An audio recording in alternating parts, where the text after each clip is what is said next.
حسين افندي. كل ايدك كل ايدك يا كده هو كل ايدك. حسين افندي ابن عم وحده لا يمكن يكون من اعداء الوطن ابدا ابدا. اضرب يا عماش. لا ده حسين يا سعاده الباشا، انا عارف. اصل احنا الاثنين من بلد واحده مولودين في جمعه واحده، وابوه الحاج يا وهدان راجل من اكابر البلد، راجل انحط على الجرح يبرق وعارف ربنا ومتقي. حسين افندي من الحاج وهدان لا يمكن يكون من الاعداء.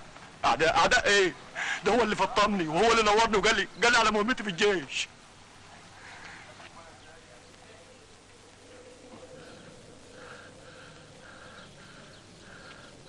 نفذ الامر يا عماشي. اضرب الا حسين ابن عم وهدان. مقتنع على تنفيذ الامر؟ مش مقتنع ولا حاجه، بس انا عايز افهم حضرتك على حاجه.